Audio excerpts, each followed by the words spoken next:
Chairman, my former teacher, we want to thank you for so ably presiding over today's Help-a-Child program. Let's give Dr. Patrick Welcome a round of applause. I want also to recognize and to say how pleased I am that today's event is being graced with the presence of my cabinet colleagues in the Honorable Eugene Hamilton and the Honorable Senator Wendy Phipps. Let's give them a special hand of welcome. I want also to thank a good friend, Ambassador Michael Powell, who is here. Could we also extend to him a hand of welcome? And indeed, this is an event in which we recognize and celebrate with our students, schools, teachers, and parents. And so we are delighted that the Permanent Secretary in the Ministry of Education, Mr. Hodge, would come and bring a large entourage to accompany him. Let's give the leadership of education a round of applause. And equally, I want to recognize Permanent Secretary in the Ministry of National Security, Mr. Osmond Petty. He too was a former teacher, a teacher of maths at Keon High School. Let's give him a hand of welcome. To all the senior officers of the government, we are happy to have you. We are happy to have our head teachers with us. And we want to recognize too Mrs. Yvette Blois, former head teacher who is here and who will be assisting with the distribution of prizes. Let's give Mrs. Blois applause for many years contributing to the education. Parents, guardians, students, all, I bid you all welcome and hope that today's event will long be remembered.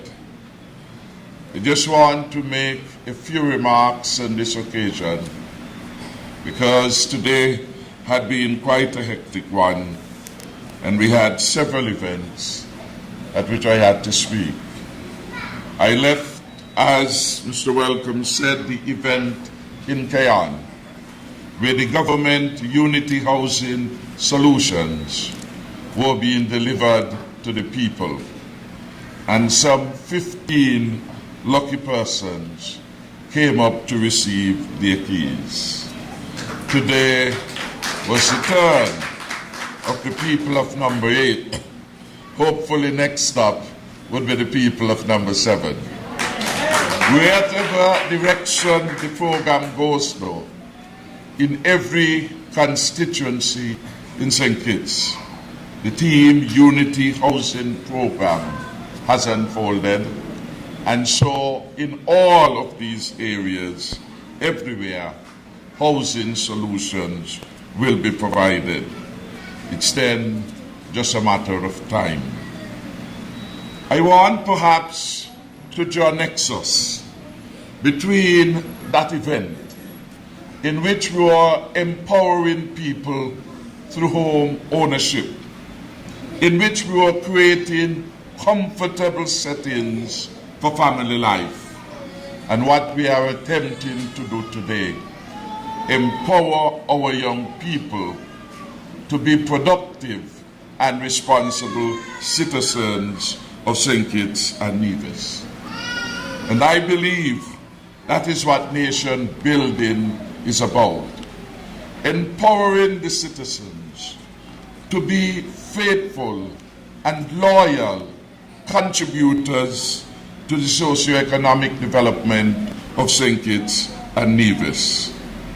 I am happy that some 14 years back, a number of persons who were close to me, when we were discussing what could we do for the people of number 7, what new thing could we introduce as part of the annual activities in which we had been engaged.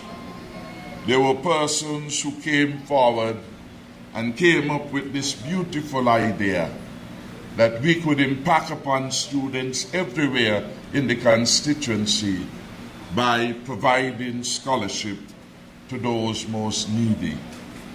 Some of these persons are still here, and one such person is and was Dr. Patrick Welcome. Let's give him a hand of welcome. With me then was William Philip of Phillips, and he's still there. Let's give him a hand of welcome. And there were several other persons from each of the community who came with the idea and who were willing to provide support to that particular idea. Today, 14 years thereafter, I want from the bottom of my heart to say it was an excellent idea whose time had come, and to say thank you to those who were there 14 years back when we launched this program and those who are now part of the committee today. Give them all a round of applause. And talking about those who are here today, I want to single out Miss Martilla Williams, or is it Matthew? Martilla, for her hard work in organizing this program. For several years, she has been at the heart and center of the organization of this particular event, a job she has done successfully and without fault. Martilla, could you just take a stroll across so that she can be recognized? I want to thank her because she has been at the heartbeat of much of the organizational work within the constituency and the mobilization effort. We found her a couple of years back, and we want to have her for many years in the future. So I say thank you very much. I have a sense of comfort and satisfaction from doing an event like this, and to provide the leadership and support, because in many respects, when I look back on my own life, I have been a lucky fellow. I have been like a blessed child. And so I have experienced throughout my life the gift from others. I want, at this point in time, to experience the pleasure of giving back. And for 14 years, we of this constituency have been in the business of giving back to our young people, because we believe, as you see written here, education is the best gift that we can give to young people. The best gift for all of the reason that Permanent Secretary Hodge spoke to, the great equalizer. And as we examine the behavior of persons, the science and the research tell us what Calypso Sparrow said to us in song way back then in Mr. Hodges' time, but it's still a powerful message up to present time. In this world, there is no place for an uneducated boy or girl. And it is important very early, we who are the guardians, we who are the adults, do all that we can to give our young children the best gift, the gift of education, which for all of its transformative powers mean that there is no constraint on the progress that you can make. And it matters not where you would have started in life, poor, humble, hungry. What is important with the transformative influence and the right attitude, which Dr. Welcome now speaks about, you can make it very, very far. There is no limit. There is no limit. And with the right attitude, we can get to the highest altitude. And so I would hope that our giving today will inspire others to give back to in the future. Give back not just to our institutions of learning, important as they are in the purveying of a quality education, but to give back to our church in leadership, in tithes and offerings even. Amen to that. We want to encourage all of us to be better and more responsible citizens. I would hope that the young awardees today will give back to us in their membership in our Sunday schools. And that is very, very important, because much of what anchored me in my life, really I didn't get from going to church. And in the good old days, grandparents ruled the home. And so grandparents ensured that we went to Estrid Moravian, in which they held lifelong membership. Then we would have to come and we'll have to go to Brother Brown to Sunday school. And then we will have to go to Baptist for Sunday school. And everywhere there was Sunday school, they ensured that we go, even if we didn't want to. And I remember in those good days also, we used to get what they call treat. A little bun and cheese in a round paper bag and a drink. And we always look forward to that. I remember one Sunday going down to the play field where we now have the hard court. It was Brother Brown, Elim Chapel, that was having the event. And everybody name calling up one by one. And I didn't my name not call at all. And I recognized in the end of the day, I didn't get a treat. After that, I stopped going to Brother Brown. But I want to say though, that the messages, the golden text, as we would have called it then, helped anchored me.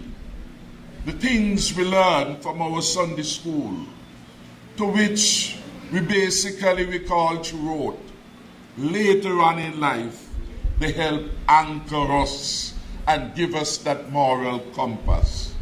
And so to you, the parents and guardians, I want to say that one of the gifts you must give to these young people is the gift of exposing them to Sunday school. And there is so many churches now. In Tabernacle alone, I'm sure we are over 10 churches. One here, one there, one there. You could count them all. And Pastor Payne just above there. So you have options now in terms of where you would want to take the children. That moral anchoring is going to become critical in the way they behave, in the way they conduct themselves, in their ability to stand on their own 2 feet. Because that is going to help them to discriminate between the things that are good and those things that are bad. I want to encourage the parents and the guardians to give back to these precious children by leading them by examples. And there are times, I know, when you attempt to do that in communities like our own, in rough communities, people would want to talk ill of you. People will want to know why you don't want your child to play with theirs. People will want to know why you are insisting on certain appropriate behaviors. And you must be brave enough to say, I am doing this to give my child, this young lad, an opportunity for a better future.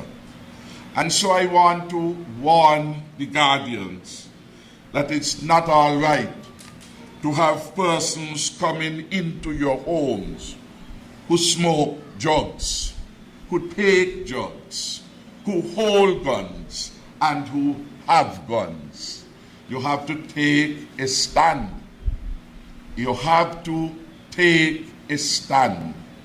And I want you to allow the children to grow naturally, respectfully, and for them to be able to exercise and explore all their God-given talents. This exposure to marijuana so early in their life, imposed upon them by the conduct in some of our homes, is a conduct which we must condemn. And those of you who know that that suits you, I am appealing to you to stop it now. You are messing up the children, and you have to act more responsibly so that these children really can exercise their gifts that lay latent even now. Please let them make healthier choices. Give them the opportunity to become adults and to make that choice of life and living if that is what their preference is. But do not impose it upon them. Too many of us as parents have made our communities difficult communities in which to live, where there is gun and there is all kind of vices occurring, and we are a part of it. We are part of the gangs because we know them. We see what they are doing in our communities. We see how many innocent lives and even guilty ones are shut down in the prime of their lives. And yet we, as responsible adults, we see something, but we not say anything. We're not cooperating with the security forces. I use today's event where we are celebrating children, where we are attempting to assist them to move forward in a more progressive way, to make this profound statement and to appeal to your consciences. I want to appeal to the parents to give more support to our schools and by extension to our teachers. Talk more to our head teachers and talk more to the teachers of the students. And equally, I want to appeal to the teachers to be leaders in the community. Leaders in the community. And as I reflect upon my own growing up, to Miss Swan School just above Guilford, to the church school at Methodist, and to the upper school further up Mission Street. And then we went across to Heart and Hand. And then we were lucky enough to come down into the new school. Who were the teachers then apart from Patrick Welcome? We had Carmen, Henry from down the road. We had teacher Vanta, teachers Susanna Lee, teacher Mrs. Dale, teacher Miss McCall, teacher Miss Petty, and you could call them. And up to today, you still have difficulty calling them outside their name. You always preface it with teacher this and teacher that. The healthy respect was engineered, was cultivated, because way back then, our teachers were role models. Our teachers held a healthy distance between themselves and the students who they taught. Our teachers were not just a teacher of arithmetic and maths and drawing at the Tabernacle Primary School. They were our leaders at the Boys Brigade and the Brownies and the Girls Brigade. So you are seeing them and finding them leading the community life and the community action. And as a result of this, that reverence which we held for them was in fact perpetuated throughout our life. Teachers have to understand the communities from which children come, the psychology of education. You have to be able to look in the class and recognize the student that is lagging because there's a problem in the community, and to determine an outreach. Teachers who are of the view that they don't learn, they already learn. So they don't going to waste too much time on other people's children. They are not supposed to be in our schools. We want teachers with compassion. We want teachers of caring. We want teachers who love, because love must exude every time from the teacher. If you're really serious about it, the teacher has to be prepared to go beyond the call of duty. And that is why they say in psychology that teaching and education, and in that context, our teachers are like the weather. They can make or break the day for our students. And they have to come in the classroom understanding the power of their standing, of their relationship in the classroom, and how that can either build the interests of the students or destroy it. And so we need to ensure that we have excellent teachers everywhere in our school system, Mr. Hodge. Difficult as it is, it speaks then to the role of our education officers and our senior education officers and our chief education officers and our monitoring system in our schools, so we can assess teachers not just by the number of students who pass, but by other indicators of what a successful education to do in the transforming of our young people. I want to end on a note of gratitude that throughout my life I had been blessed, perhaps undeservingly. Blessed by the goodness and generosity of others. When I started school at Keon High, it was one of my elder brothers at my father's side. Everybody knows I come from a very large family, for better or for worse. My father served 33 children, and so that was a large number of people to interact.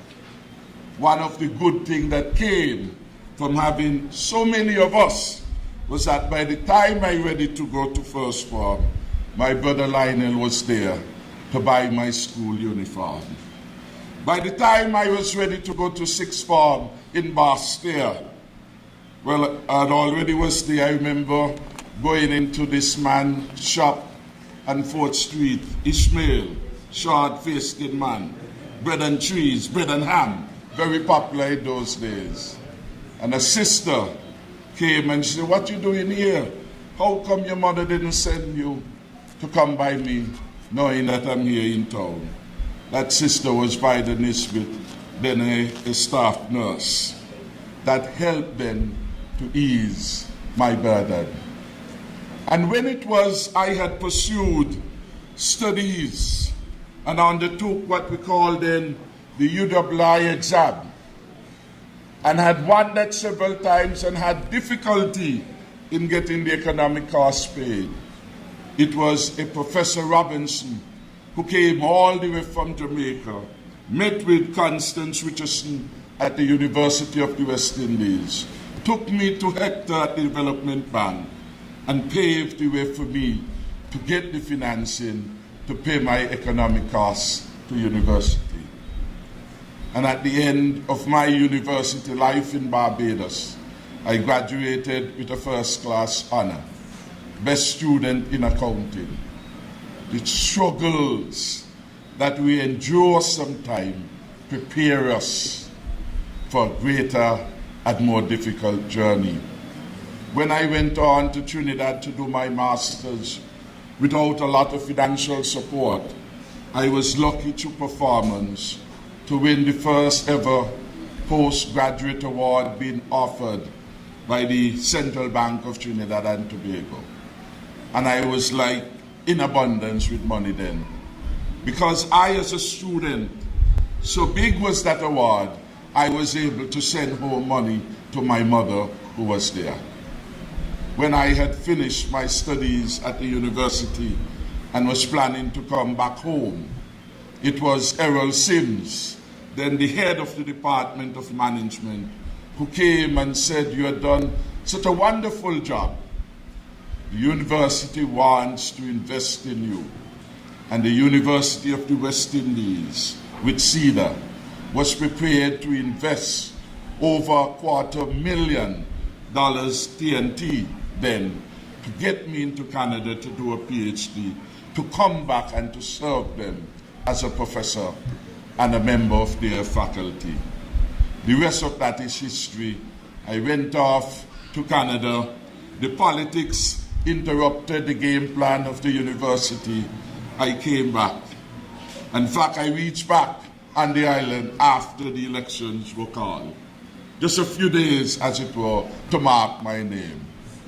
And truth be told, when I came back, I was convinced by my friends in Canada not to engage in the politics because my career path had now been made clear by the university. I was to be a professor. And when I came home to tell the news, the people who were there were so overwhelming in their joy that I didn't deliver the message. And so you see what has happened thereafter. What did I get myself into? But I want to say thank you, because we do not know what our life's journey would be about. We could plan it, but our plans, like every other mortal plan, could easily come to naught. The gift I got in the end was the love of the people of Number 7, who took a chance on me then, way back in 1993, in November. They took a chance on me. And I want to say thank you to all of you who way back then in 1993 in November, even without knowing me, took a chance on me. In 95, you took another chance. In 2000, you took another chance. Hopefully I was earning it each time thereafter. In 2004, the people of Number 7 returned me in good favor. In 2010, you did it to me again. And in 2015, when many thought it was all over, it was you, the good people of Number 7, who made history in electing me again, one more time, Harris again, as your beloved parliamentary representative. And I shall always remember the people of Number 7 who, when faced with choices, time and time again, chose Harris again. My giving back and organizing for others to give back to this constituency will always continue. The people in my constituency are like my brothers and my sisters. Each of them have attempted over the last 24 years to develop a personal dialogue, conversation, and contact. And I've had great satisfaction from working with them. Even when they talk about my big head, I know where that was coming from. It was a reminder that I had something to do which I had not done, and that annoyed them. So I say thank you. Thank you. The deep love I have for all of my constituents will endure long after this life of politics. So from the bottom of my heart again, I want on this occasion to extend my heartiest love and support to the people of number 7. You will always be in my heart. Thank you very much.